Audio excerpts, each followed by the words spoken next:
factories in space. So I'll today focus on making a case that why space, first part. This was a journey for me since 2017 or 16. That's where we started this. But I believe that this space is for three reasons: survival, exploration, but most important, democratization of that. The first driver, as we would reach to the world population by the end of 2050, would be about 9.7 billion, unless something wrong goes. And then during that time, we will be starting to consume all the resources those are available on the earth for human.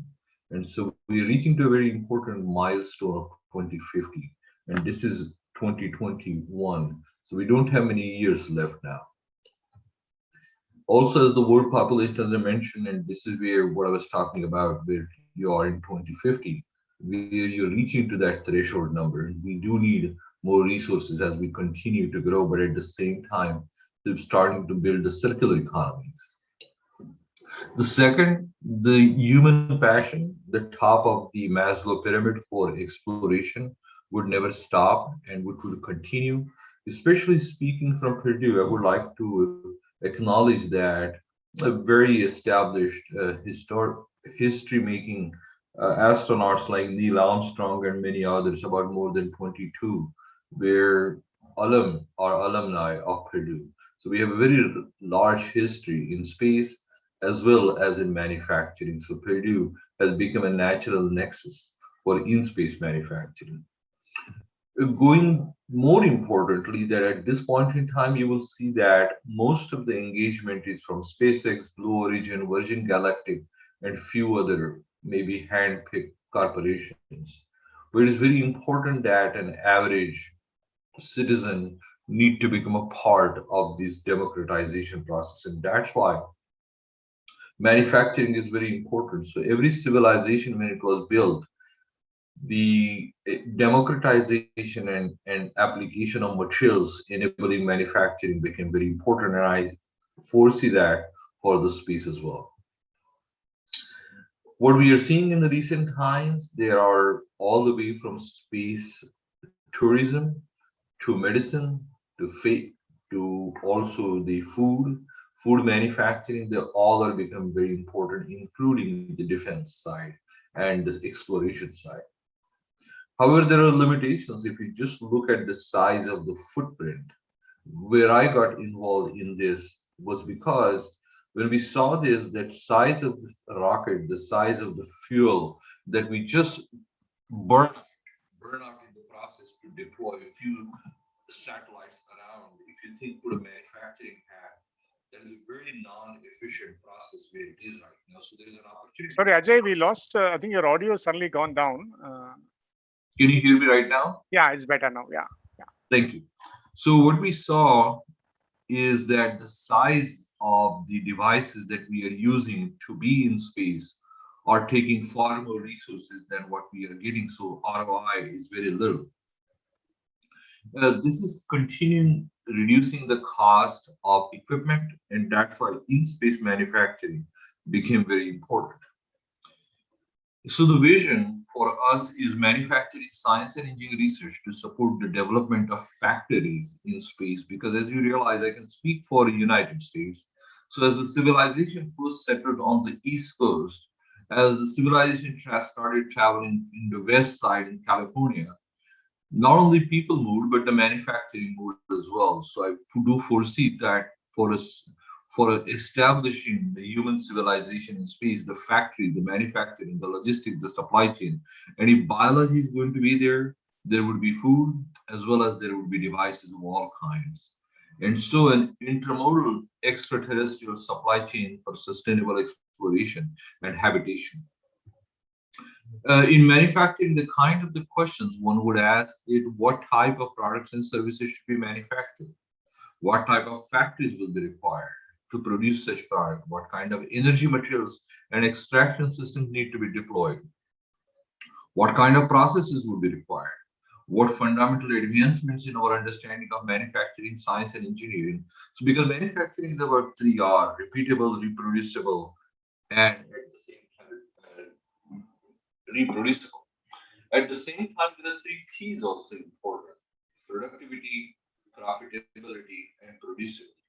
So all those are becoming important because it cannot be just one of a kind. Exploration, one of a kind is good, but now to establish habitation, you're going to need the manufacturing footprint. So for that, the locations of where the factories could be, they could be in the Earth orbit, they could be on the surface of Moon, they could be on the surface of the asteroid. These could be small reconfigurable factories or the surface of the planetary bodies or interplanetary spaces as well. So there are multiple locations and these factories would change and morph as the locations change. There are multiple industries this would touch: energy industry, abundant solar energy, communications, which is already starting to change. The Earth is surrounded by a jacket of satellites. Mining, that's the next. Transportation, along with the tourism, medicine, housing, infrastructure. Can we, going back to medicine, can we make with the zero gravity condition unique medicines that are not possible on Earth and bring those back? How can we do farming in the space? And so there are many. This is right now probably what one calls the wild west, where one can imagine and apply. At the same time, the factories would have multiple operations requirements. When we have all these opportunities: fabrication, assembly, repair, storage, distribution, reclamation, maintenance probably is one of the earliest one because ones who need to maintain these things. So when we are talking about all these are the examples that in my slide. The stellar energy extraction is one of them. It could be also the mining that I mentioned about. So the extraction, the grinding, and the extraction of key minerals from that. It could be communications, very next generation of communication going far beyond 5 and 6Gs that one can establish in this paradigm. And at the same time, not the least, as we are talking about, for example, the waste management on Earth, like plastics and other. But I would like to mention that humans have already created tremendous what people call waste or a junk around the Earth. And this is just a map of existing junk around the Earth. So how one can actually do the remanufacturing from some of these objects, and that is something very important area to consider from very early days itself. There will be transportations, just the space tourism, the excitement. By 100 paying $100,000, I can be in space for an hour or so. It is an enthusiasm. This is where the excitement and the curiosity starts. So with that, though the common concern remains the same, the safety and the well-being of human operators, because biology comes with certain boundary conditions: protection from extreme environments, security of physical and data and earthlings, on-site and on-demand custom maintenance and backup systems, human-machine robotic interfaces. What we have seen on the Earth, especially during pandemic, for the emergence of the robotic operation, that we will start seeing very primitive as we will start now applying the human machine robotic interfaces on space. Very high density and high speed computing, and that's where the qubits become very important in the next generation of that. And sustainable energy utilization is going to be far more so. When people talk about circular economy, space is really going to push us because there are new resources. So this need to be circular, otherwise survival becomes challenged. Sorry, Ajay. Yes. Yeah, is there anything you can do to the audio to make your audio quality a little bit better, perhaps? It is, yeah. At this point in time, Satyan, I'm actually, the one way I can do Okay, I see. is it would take about a few minutes, but I don't want to cause this. So let me speak loudly and Okay. as close to the mic. And I hope this is. Can you hear me right now completely? Yeah, but it has a little bit of a echo to it, but that's okay. Yeah, continue, please. Yeah. Sorry for this inconvenience. So operational boundary conditions. So let us start looking at what are my boundary conditions. If I want to design something, if I want to select the materials, If I want to select the processes, how can we do that? Means right now, if you go in a machine shop, you would have turning, milling, drilling, all those processes. Means you still need a cutting tool, you need energy, you need a machine tool. Machine tools are heavy. So we really need to start rethinking that how we will operate, because you have very low gravities, limited physical space, and I'm not talking about the space just on the space of say moon or lunar surface, but limited operational space. None too little Earth-like natural resources. So we can find water, we can find the typical resources that we would consider as raw material. Very low temperatures for operation, especially outside the habitation. Extremely long communication distances. The movie, part of the reason I wanted to show it, just to get a mental map idea that how long these communication distances are, and very unfriendly to the biology of any kind that we have in the space. So, with all these difficult and challenging conditions, let us start looking at what are the opportunities in manufacturing and what directions we can start looking at it very early. Before I do that, I would like to take a pause because on the earth where I am and thinking about manufacturing and living here for decades, I start feeling I'm in a normal world. But this is something that Douglas Adams quotation reminds me how fragile even the manufacturing system on Earth is, because the fact that we live at the bottom of a deep gravity well, on the surface of a gas covered with planet going around a nuclear fireball of 90 million miles away, and think this is to be a normal is obviously some indication that how skewed our perceptive tends to be. So this is, tells me that we are not in this for the first time for in-space manufacturing. We have been here before on Earth, but still built a very, very important manufacturing ecosystem. So then the opportunities and the resources for manufacturing in space are especially important to point out. So how low gravity can be an opportunity. For example, to make the materials like pharmaceutical, I mentioned that is not possible on Earth. There is abundant sunlight, abundant sunlight. At the same time, depending how you design it, there could be abundant vacuum. Obviously, there are always challenges with micrometeorites and others. Abundant regolith and rocks means you have tremendous resource of minerals. Human and machine created wastage is already exist on in space and more would be created. So how that can be put back into the application? Very large open surface areas right now, at least. And so with these important observations, what I believe is that the one system that has always been possible, what can be my tool? So if I want to operate a tool, a device that can deposit or remove a material, that can process a material at multiple length scales, micro, macro, nano scale. What are my objective or interest?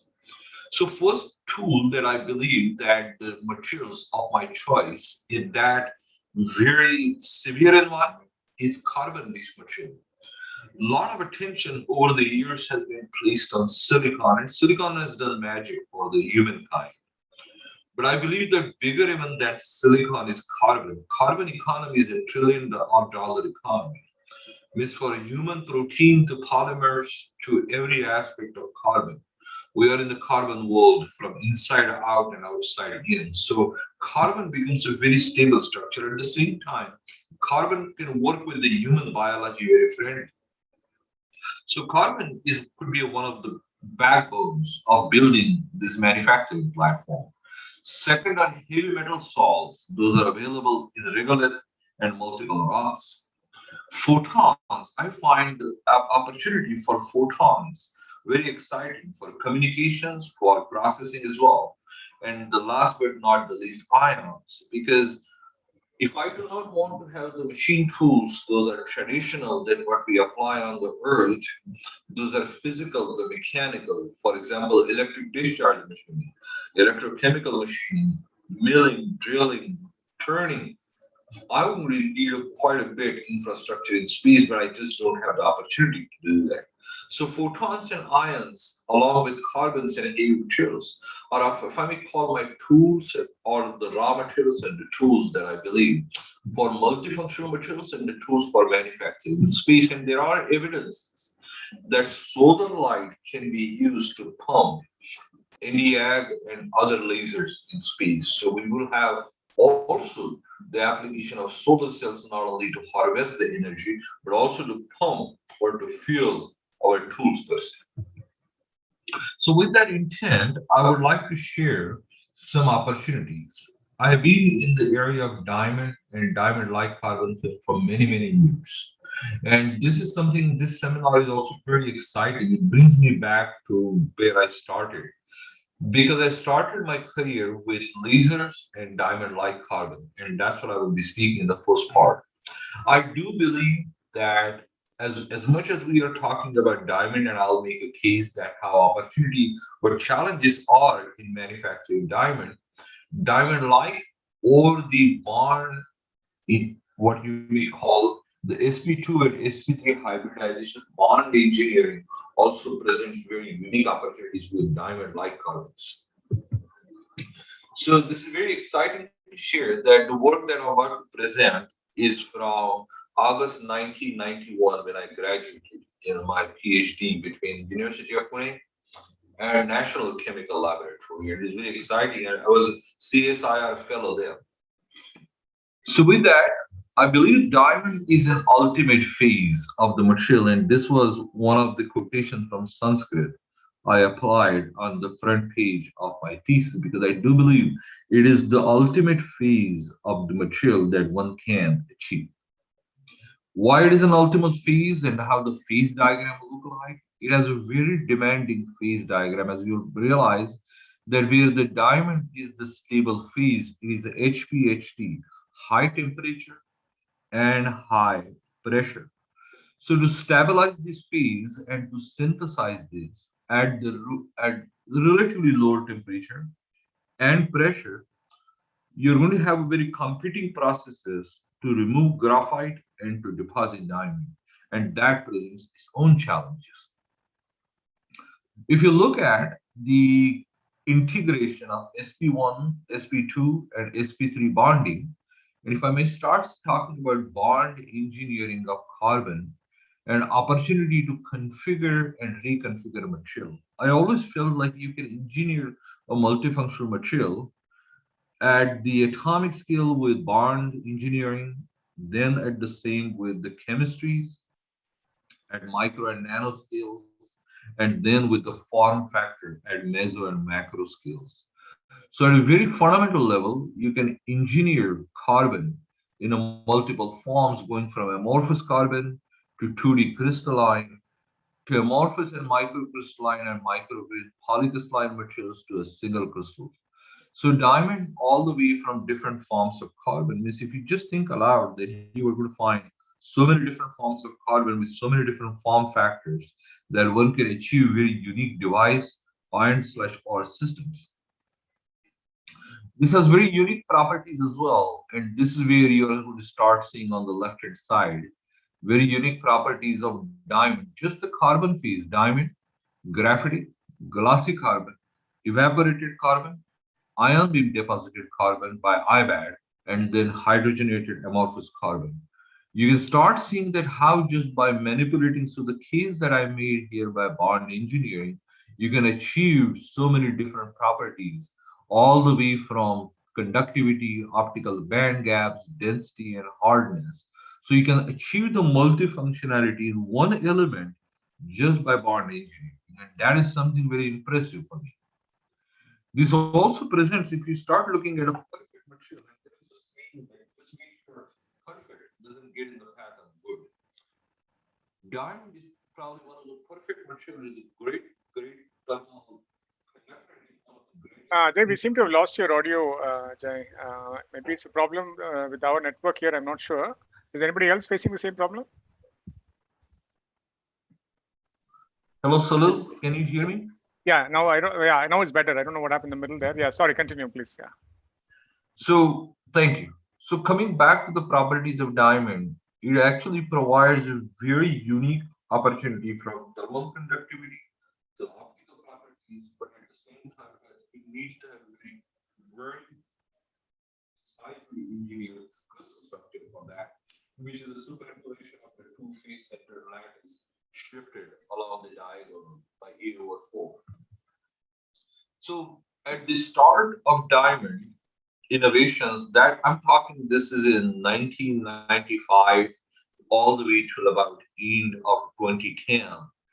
People have predicted very important application opportunities for diamond. And this used to be called Diamond Tree. Peter Bachmann from Philips Laboratory in Germany have, in fact, proposed that from all the way from doping to acoustic to thermal management to wear resistance to biocompatibility and thermal conductivity. And so all these multifunctionalities of the diamond technology tree was possible and was predicted right then. There were multiple manufacturing processes, and on this, I'll take a little detour to share with you that as a graduate student in 1989 at University of Pune, to my memory recollection, I was one of the very early ones to deposit diamond using hot filament CVD of a completely manually built system and not having the mass flow control, but even the rotometer to build the diamond coating as a graduate student in Diwali of 1989. So I have very fond memories of hot filament CVD, plasma discharge deposition, IBAD, and direct ion beam process. So remember, I'm talking about two manufacturing tools, lasers and ions. And as you can see in these processes, the heat and the ions become very important tools to synthesize the fundamental phases of carbon. Continuing to start looking at this now, what the ions and what the impact energy can do. So once you deposit, so start establishing the parallels in silicon and carbon. Just like when you have a single crystal of silicon, and the single crystal of silicon can be modified by ion implantation or a doping and so on and so forth. At the same time, you will start modifying looking at carbon phases. You can modify that by ion beams, and you can start changing their optical properties. You can start changing their thermal properties. You can start doing manipulation to many of the properties with surfaces and subsurface.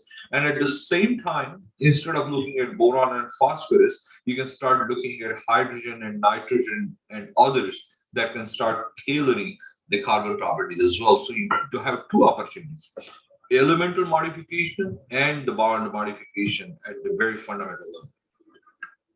So I would like to start now also introducing the phase of carbon, diamond-like carbon.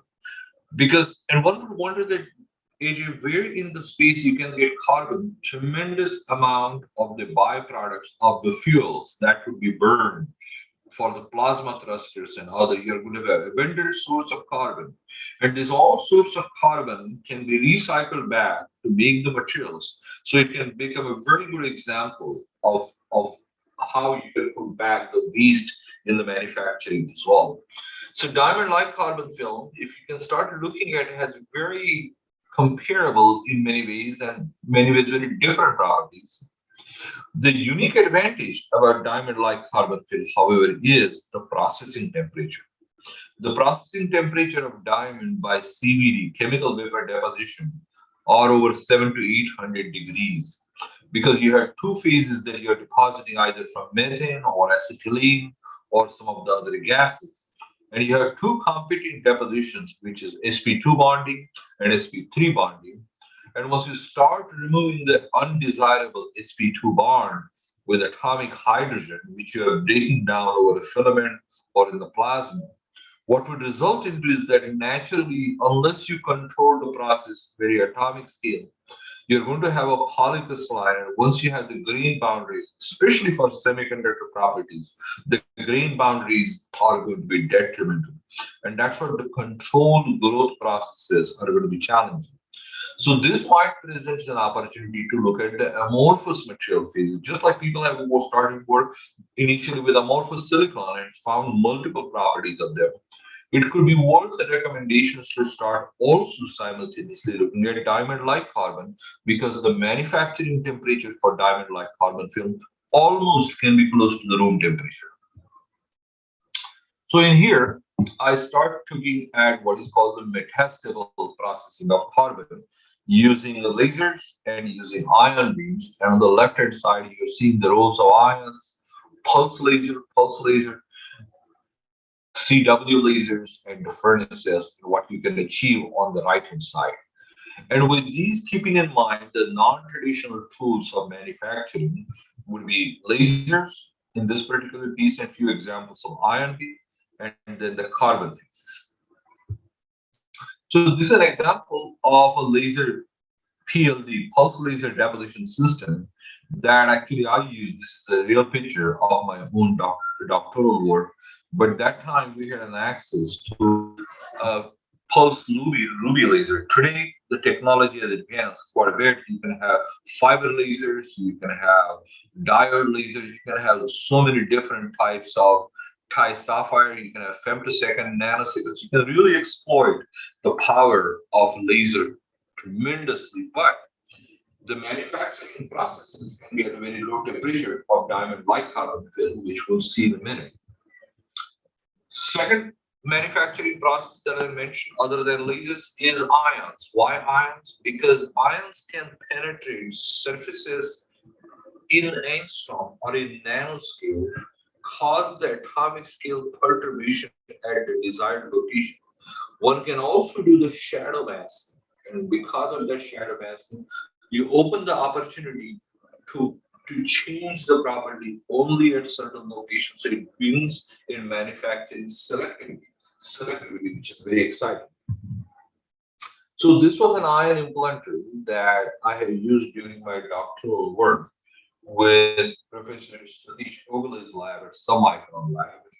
He was one of my advisors along with Dr. Kirsten. And so we used to call this Vajra. I'm sure many of you would correlate Vajra why, because it is a 300 kilo electron volt ion implanter that about 5 graduate students with advisor assembled using some of the parts like what we had. So, and then we have used Raman spectroscopy. Raman has a very unique role in tapping into the carbon phase. It can tap into the very precise phase at 1334 for diamond, or if it is a D band for amorphous carbon, or it has some unique combination of other graphitic phases. So Raman becomes a very important tool, and why I brought Raman. Because one can potentially have a portable Raman spectrometer in space as well. So you have three important things in the space for manufacturing that is key advantage. One, carbon. Second, lasers and ions. And then you have a spectrometer which works on the Raman results or Raman spectrometer. So you can have all the tools required in manufacturing for Raman, for a tool, and for diagnostics. This was the Raman spectrometer that we use in our National Chemical Laboratory in Dr. Chersar's laboratory. So let's start looking at the Raman of pulse laser deposited amorphous carbon. This is a very busy picture and I will take a minute actually. So on the y-axis, you're looking at intensity relative. And on the x-axis, you're seeing the Raman shift. And you're seeing some of the very key highlighted key. And in here, that is called D band, D for delta, G for gravity, G band, and then 1332, precisely 0.2 is where you find a sharp diamond. But the D band is very important for DLC. On the top left, you're also seeing the temperatures of processing, 25 degrees, 50 degrees, 100 degrees. And so what we found out that if we hybridize, if you use the word hybridize, if you hybridize the plasma plume energy of laser deposition process, where you would excite the gas of carbon and transfer that on the surfaces of materials like silicon or other optical crystals, at macroscopic substrate temperature of 50 degrees, you can achieve very unique optical properties. And the example of their optical properties in the next slide. You're looking at refractive indices and the extinction coefficient K as a function of the photon energies. And you will find out just by variation of macroscopic temperature of 25 degrees, you can achieve the variation of this property very precisely. And that's what I was mentioning that if you can manipulate the combination of sp2 and sp3 hybridization just in amorphous carbon, you can start manipulating properties very effectively, very repeatedly. You're now starting to see even infrared transmission of amorphous carbon films very consistently, say between a band of about 8 to all the way 32 and plus uh, wavelength scales. So what you're finding is that you can achieve some of the properties with very slight manipulation of the temperature very consistently. And there's a tremendous amount of physics, but there is a tremendous amount of engineering opportunities to tap into this. Now, in this carbon phase, if you dope hydrogen, so this pulse laser deposition was performed in the hydrogen environment, and we could quickly see the change in the color, the optical patterns of the plume that was depositing on the surface. And we start seeing some of the unique bands and the transmission changes. And one of the very impressive change that what we saw was at 0.42 torr of partial pressure of hydrogen, where what one can achieve the hydrogen doped amorphous carbon films for infrared transmission in specific region. Also, as I mentioned, that the Raman was one of the best diagnostic tools that we had there, and we could see on the top here immersions where there was a shorter peak where the diamond peak is typically. So we can start seeing the manipulation. So this is your D band, what we're seeing. But as you're changing the hydrogen partial pressure, you are also starting to see the emergence of other phases, and you can tap that by the Raman spectrometry.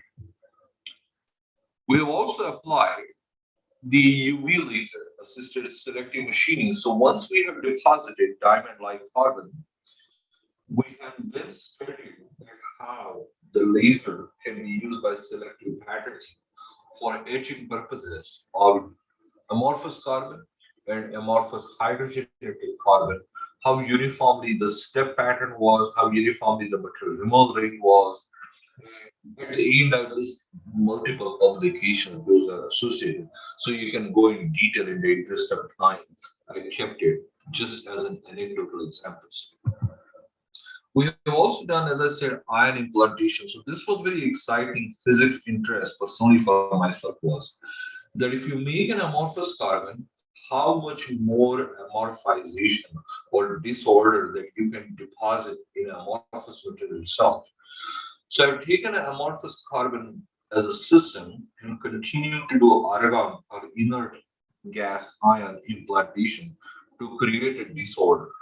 And what we found out that for very less doses, all the way to about 5 into 10 raised to 13, those kind of doses, we can continue to push the optical properties of the material. So what that was very exciting for me is that you can continue to further push the disorder in a disorder system to start itself. But at one point in time, the lattice strain was so high that system segregated itself and pushed it back to the higher level of graphitization. So at this point in time, I will shift the gear to a second part of my continued work after my doctoral work, where with my multiple graduate students, this was one of them, Arzu Ozcan, and this was her MSEE thesis topic. And I'm shifting a gear right now. So I'm now going from diamond-like carbon film laser etching, ion beam processing, pulse laser deposition to on a next physics interest that I had there in engineering, that how precision manufacturing I can do of diamond. And the second, if I compare the material removal between nanosecond lasers, the phenomena occurring at nanoscale, versus at femtosecond scale, 10 raised to minus 15 seconds, what is the change in the precision of machining one can have? So I will share some results towards that. So as I mentioned before, the diamond, just to bring it back where we started, diamond has multiple form factors from graphene diamond, fullerenes and graphite, and then there are other intermediate phases like leuctite and other. It has a tremendous number of applications. Those are all relevant for space, all the way from tools to radiation detectors, X-ray windows, microelectronics, including MEM systems, qubit, as Professor Rao's lab is working on, and thermal management for electronics. But precision machining is going to be very required for this application.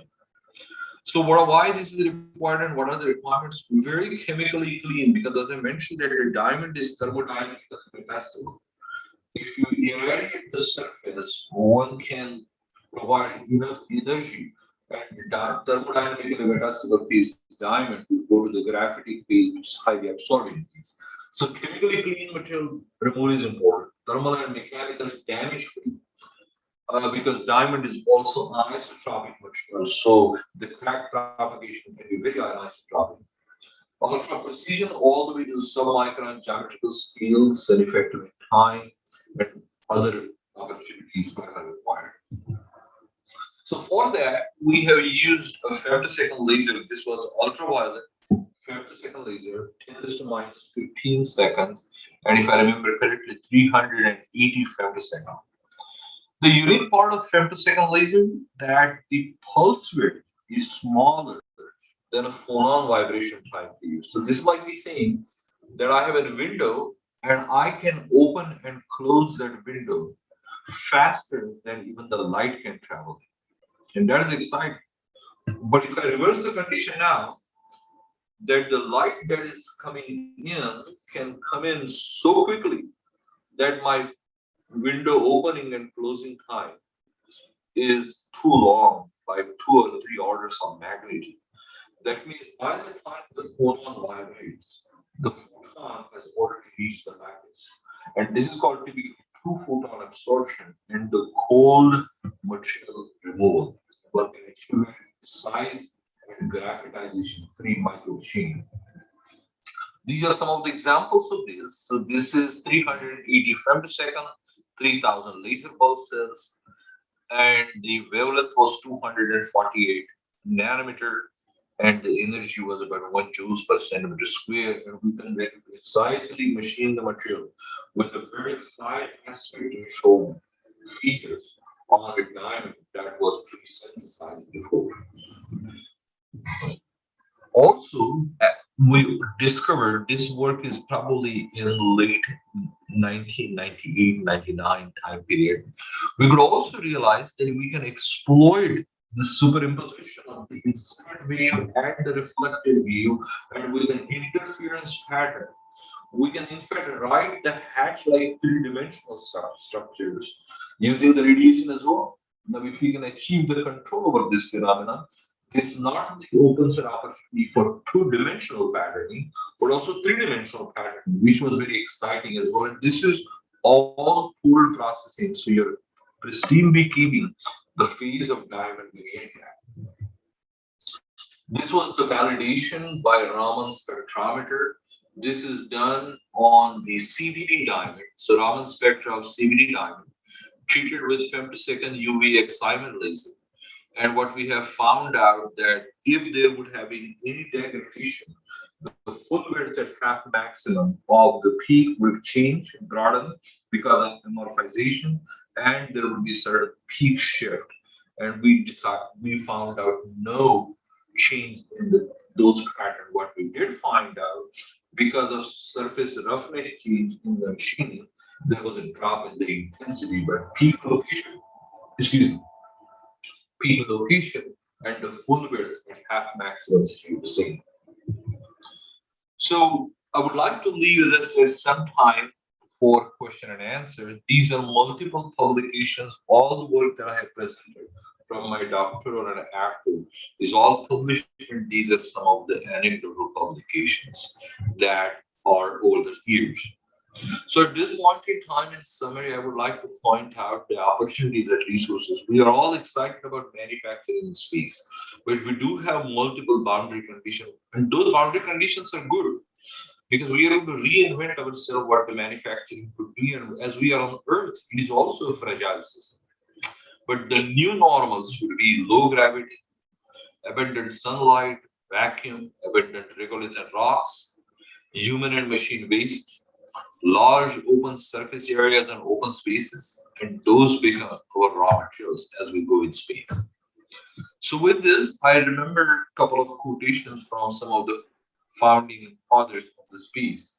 The greatest gain from the space travel consists in the extension of our knowledge, which as an academician and an entrepreneur is very exciting for me. In 100 years, this newly won knowledge will pay huge and expected. And this was by Professor Vernon Brown at the very foundation of the space age. And here we are after many decades talking about in-space manufacturing. So it is already showing its results. And one fact that freedom lies in being bold. And though the space looks almost impossible for manufacturing, how one can have a factory in space? I get asked many a time question that Asian, why you need a factory in space? Well, this is like me asking a question. If that time I would have been in New York in 1930s and 40s, then why do I need a semiconductor industry in California? Because California had oranges probably by then. So freedom lies in being bold, and I think being in imagining factory in space is very important for us to push beyond the boundaries because human population is continuing to grow, as I mentioned very early.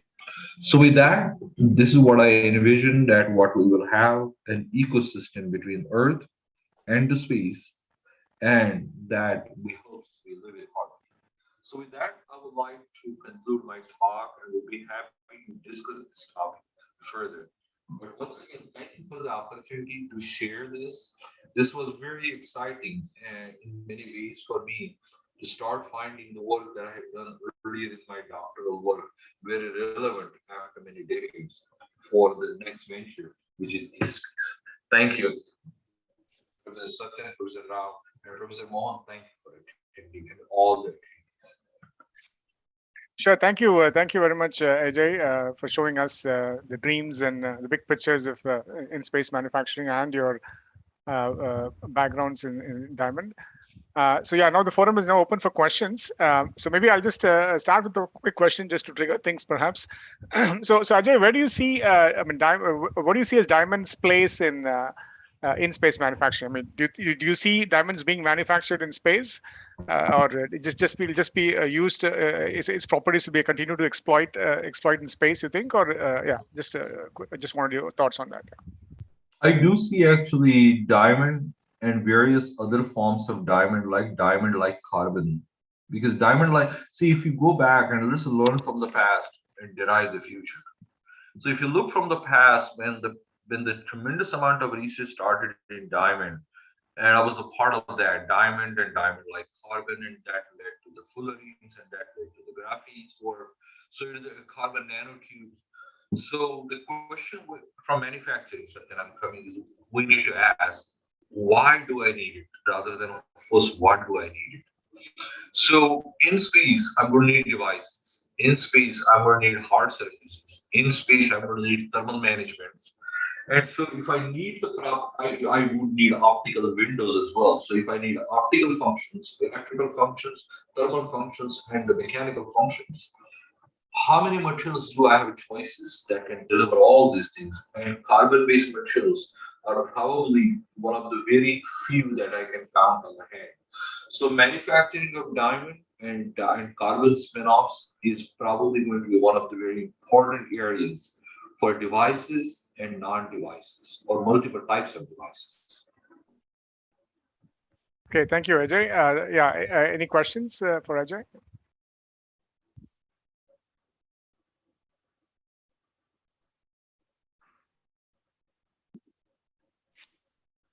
Yeah, Dr. Ajay, nice talk and a nice overview of all about Diamond and DLC. It's also good to know that you used PLD in NCL the beginning of your career, you know. So we know that when it comes to diamond coatings, micro, nano, ultra nanocrystalline diamond. HFCVD is the best method, for all kinds of mechanical applications. And you also mentioned about the use of PLD, which is also one of my favorite topics, tools that we use extensively for many oxide materials, oxide multilayers, heterostructures, all that. But the issue is, you can get high quality DLC films using PLD, but then we are limited with the size, of the coatings, the area of the coatings, conformal coatings. I can't easily use PLD for coating on different shapes and sizes because it's a physical vapor deposition method vis-a-vis the CVD method that's useful for coating any types of tools and shapes and all that. Of course, people have scaled up PLD to a large extent to especially get this large area, superconducting films, but still it's very expensive. So you want to comment on that? So your point is very well taken, and I see this as an opportunity. So, and I'm putting my manufacturing hat right now. For me, the word expensive is relative, right? Okay. So what is expensive on the earth may be very cheap in space. Because right now, one mission, the cost of one mission to take one rocket to the space and to launch satellites is in hundreds of millions or coming down a little below 100 million now. So if I consider that cost, the cost of deposition over even a foot by foot area or even multiple feet. So what do you call continuous manufacturing by PLD, where I can create a plasma plume like to a jet and really have. So Satya, if I may connect you and Professor Rao, so just like in the machine, we have multi-axis machine where we can turn the part in multi-axis and we can do multiple unique manufacturing processes. So imagine a fixturing by which your substrate can be in a multi-axis and you can look at a laser plume like a jet of material that is depositing on the surface.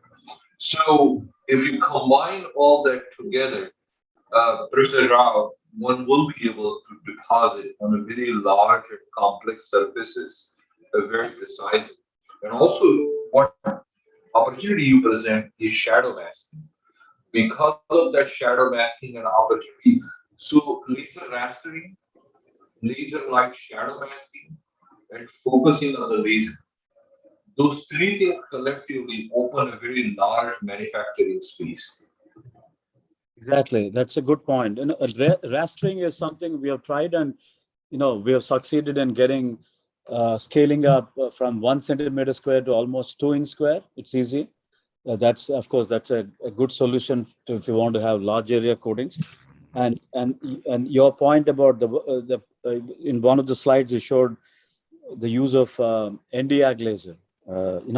It's frequency doubled, I suppose. Its lambda is 531 nanometers.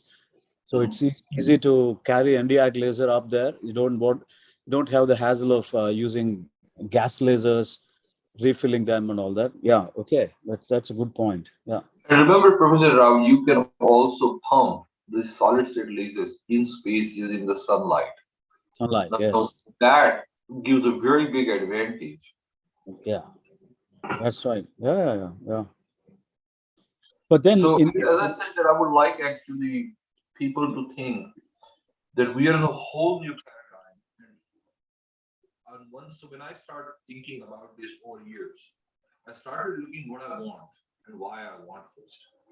And then what are my raw materials and what are my tools? And I quickly realized the machining, drilling, milling, I just need too much infrastructure. And that is just not possible. It is very cost prohibitive. And even to maintain that, how am I going to have lubricants for machine tools there? So I need to have something, a non-contact machine. And for non-contact machine, I have ions or photons. Yeah. And then if I can pump it with solar light, that opens a whole new opportunity space. That's good. Yeah, thank you.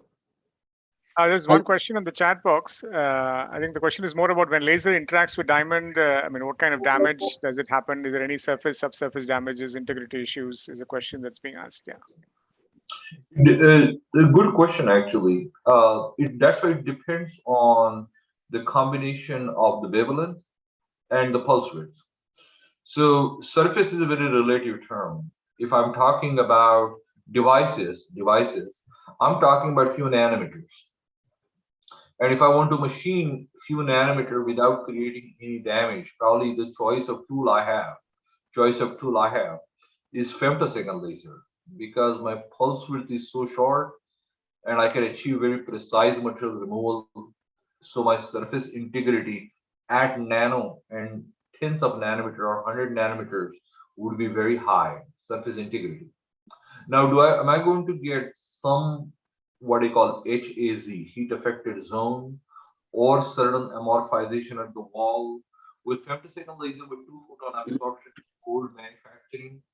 Very little, very little. But now at the same point in time, if I go with high sapphire laser, or if I go with double YAG laser, you're going to get maybe the much better material removal, but now you're looking at tens of microns or 100 micron scale.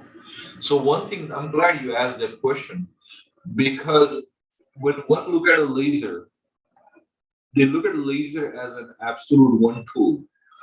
But I would like to start looking at a laser like multiple machine tools that you can have based on the wavelength, number one, based on the pulse rate, number two, based on the delivery medium. So you have multiple cluster of machine tools in one setup. So also, Professor Rao, related to the question you can ask, that in one PLD, you can have multiple lasers doing multiple things at the same time, just like multiple machine tool sets that you find in the manufacturing. So surface integrity is an important issue.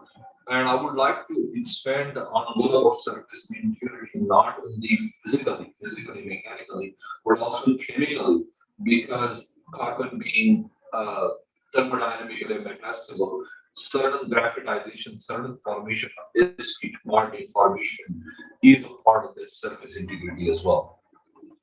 Okay, thank you. Dr. Suryanarayana, you can make the comment yourself. Yeah, I think here's I see you there in the video. If you can just unmute and make the you made a comment in the chat box. Dr. Suryanarayana. Yeah. Dr. Suri, you can unmute your mic and ask your question. Yeah, I'll do that. I'm a bit old. It takes time for me to go through the Zoom. So many things. My God, I admire you guys. And I was just trying to say that some 20 years ago, I guess, I collaborated with a French company doing DLC.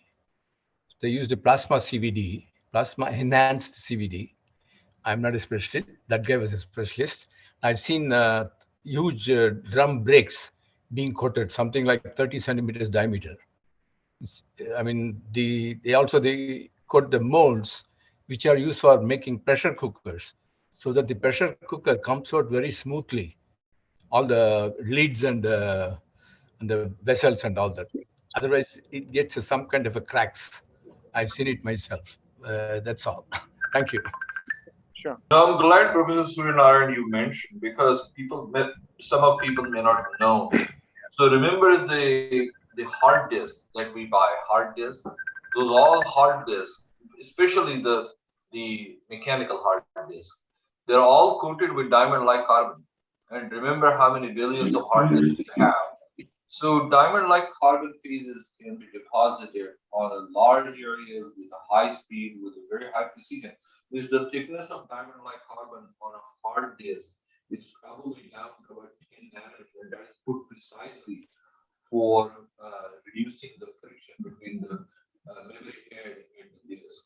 So it is a tribological application. So very precise, very large volumes and batch process.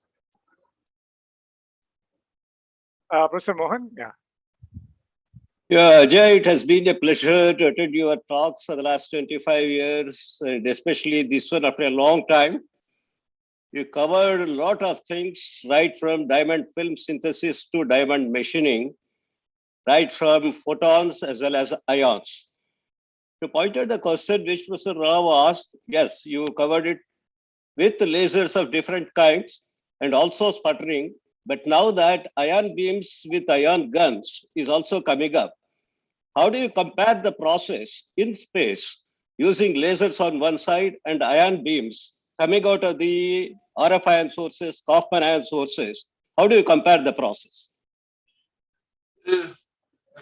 No, first, thank you for asking the question. And as I mentioned before, that in many instances, they can be in fact complementary.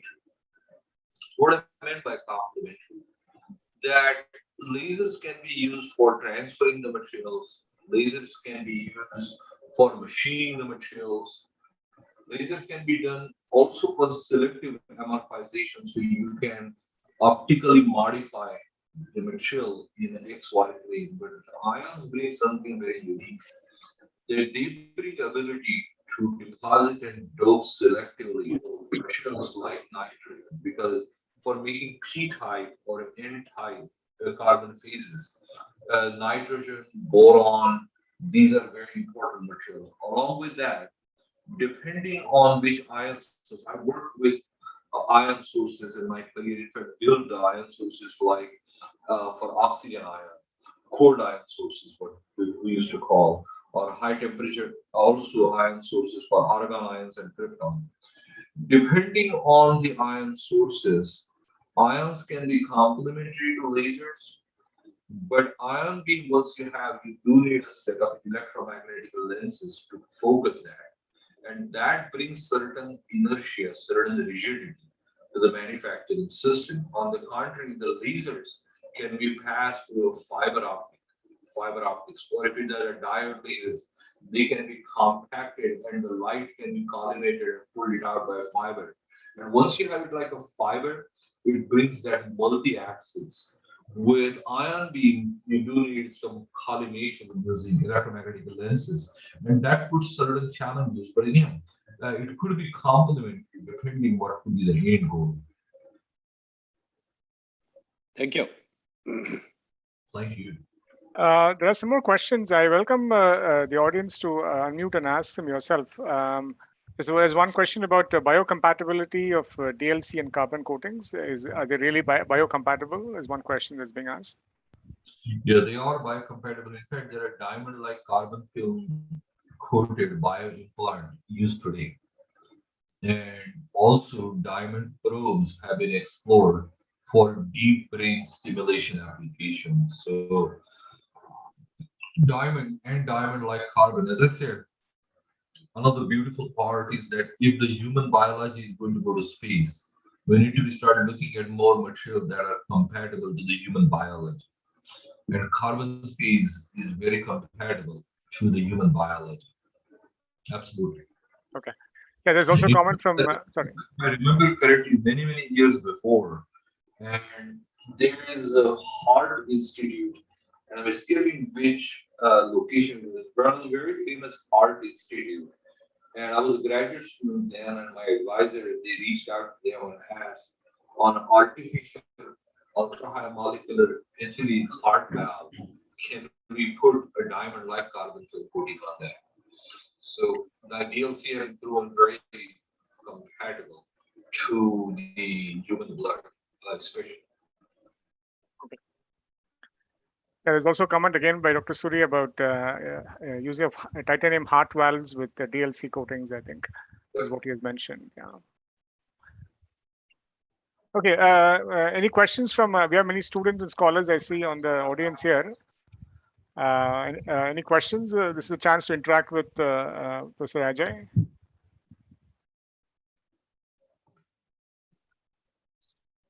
I see Ritu. Ritu is here. My own student is Praveen. Any questions from you guys? Yeah, students, you need to ask a few questions. Nityasri, you are there as well, Nityasri Murugan? Yeah.